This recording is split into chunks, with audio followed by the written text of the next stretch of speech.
It is often called the world's most powerful secret society, but it's not a society, and it's not a secret.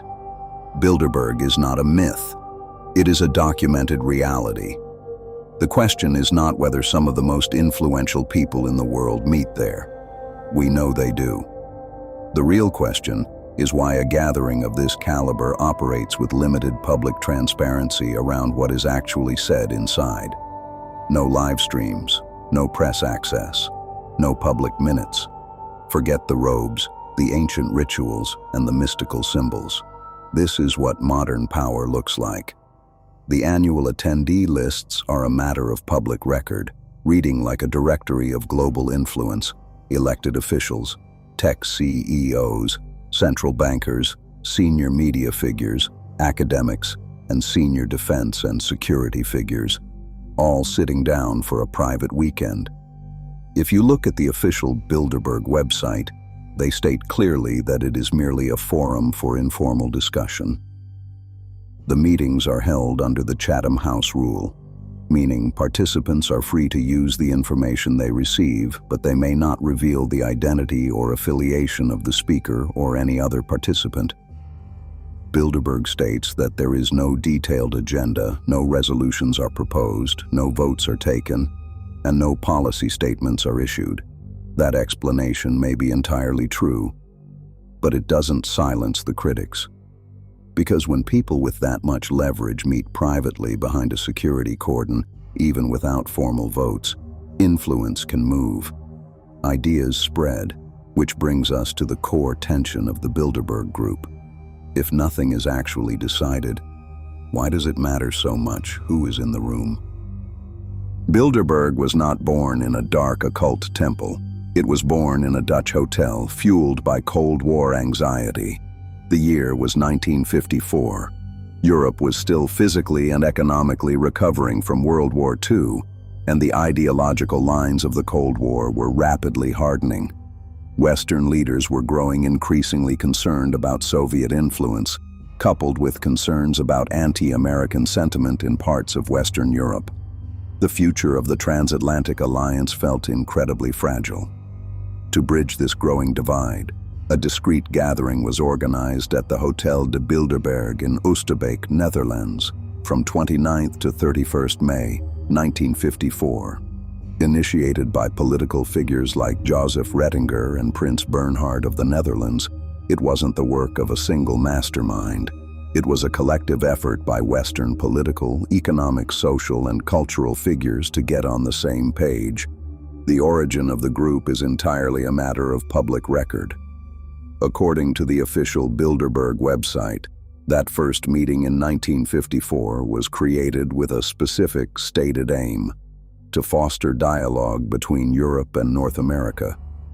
Historically, it sounds completely reasonable. Post-war cooperation, rebuilding trust, and aligning democratic interests against a looming Soviet threat. But the method they chose to achieve that cooperation was strict privacy. From the very first day, the doors were closed to the press and the discussions were kept off the public record, which leaves a lingering question at the heart of their founding. If the purpose was international cooperation, why did it need to happen away from public view? Bilderberg is not hidden by invisibility, it is hidden by attribution. The paradox of the meeting is that it is simultaneously public and private. We often know the date, we know the location, we know the names of the people walking through the doors. But once those doors close, the mechanism that protects the conversation is simple but powerful: the Chatham House Rule. As Bilderberg states, participants are free to use the information they receive, but they may not reveal the identity or affiliation of the speaker or any other participant. This rule is the engine of the entire event, because when you strip away the ability to pin a quote or a policy suggestion to a specific individual, you change the nature of the conversation entirely. Bilderberg states that there is no detailed agenda, no resolutions proposed, no votes taken, and no policy statements issued. Even if no formal decisions are made, why does it remain so vital for these figures to attend? The answer lies in what this lack of attribution allows. Inside that room, a minister can hear exactly what a central banker thinks, without it becoming a market-moving headline. A CEO can hear what a senior defense official truly fears without the pressure of a public statement. Journalists, academics, and policymakers can absorb the direction of high-level opinion before it ever hits the public sphere. Ideas can travel, and perspectives can shift without public attribution. No one has to issue a formal order for an idea to gain momentum. Which brings us to the most difficult question of all. If the conversation can never be attributed, how can the public ever truly know where influence begins? Bilderberg's influence is not proven by secret decisions or backroom mandates. It is revealed by the guest list. The annual participant list is public, and it acts as a snapshot of high-level transatlantic influence. If you look at recent lists, you will find a carefully curated group: high-level government officials, tech CEOs, heads of major financial institutions, senior editors, academics, senior defense and security figures. But who decides who gets an invitation? According to the Foundation Bilderberg meetings, the meetings are governed by a steering committee, and the chair with committee members helps prepare the program and select the participants. That selection process is where the tension begins. A guest list is never neutral. By choosing who gets to speak, the steering committee inherently decides which voices are inside the room and which voices are left outside. It is, by definition, curated access to a high-level private discussion. There is also a deliberate professional buffer built into their attendance. Bilderberg states that participants take part as individuals rather than in an official capacity. On the surface, this gives them the freedom to speak without the baggage of their titles. But in practice, it creates a layer of ambiguity. They are there because of their status, yet they are described as attending in an individual capacity, rather than an official one. This can make accountability difficult to trace. They are among the most influential people in their fields, yet they are shielded by a rule that makes their individual contributions impossible to publicly trace. This brings us to a fundamental question of modern governance. If access is private, selection is curated, and accountability is blurred, who really shapes the conversation? Bilderberg does not hide what they talk about. Every year they publish a broad topic list. Take the 2026 meeting in Washington, D.C. The agenda included AI, China, digital finance, energy diversification, and global trade, among others. They also discussed Russia, Ukraine, the future of warfare, and the West. These are not fringe subjects. They are the live pressure points of the current geopolitical and economic landscape. In private, they are discussing the exact issues shaping war, technology, money, energy, and geopolitical power. But according to the official position, Bilderberg is simply a forum for informal discussion. They state that there is no detailed agenda, no resolutions are proposed, no votes are taken, and no policy statements are issued.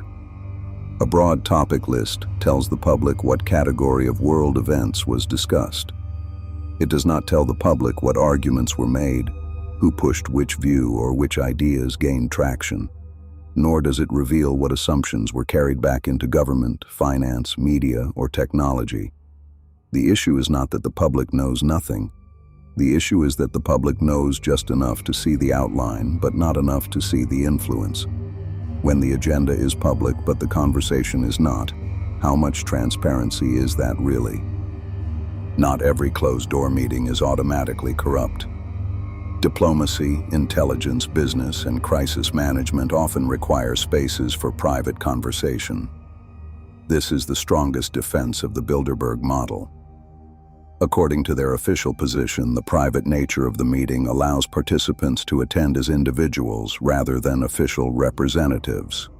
Because they are not bound by the conventions of their office or restricted by pre-agreed positions, Bilderberg states that this gives them time to listen, reflect, and gather insights. The underlying logic is straightforward. In public, leaders often perform. In private, they may speak more honestly. This is also why the meeting is closed to reporting journalists. Bilderberg explains that this rule exists to encourage openness and dialogue, and that journalists attend a teacher personnel in a personal capacity. When you look at it objectively, it is a reasonable defense. Complex international discussion often requires a space where ideas can be tested without instantly becoming tomorrow's headline. But that defense is a double-edged sword. The very mechanism that allows for honesty creates the exact accountability gap that critics fear, which leaves us with a difficult balance. If privacy creates honesty, but also limits public scrutiny, who decides where the line should be? Bilderberg does not need to be a secret world government for it to matter. This is not a myth. It is a documented reality. We know who is invited because they publish the names. We know what categories they discuss because they publish the broad topics. We know the mechanism that protects them is the Chatham House Rule, and we know their official position. There are no votes, no resolutions, and no policy statements. Even their core defense, that complex international issues require a private space for honest, unscripted dialogue, is a reasonable argument. But the problem remains. When some of the most influential figures in government, finance, technology, and media gather behind closed doors, they do not need to take a formal vote to exercise influence. In those private rooms, they can build relationships, they can align priorities, and they can move toward shared assumptions, all without leaving a publicly attributable record. The question is not whether Bilderberg rules the world. The question is whether modern power needs to rule openly in order to shape it. In the end, Bilderberg's power may not come from what it decides. It may come from what the public may never know was said. And as always, stay curious.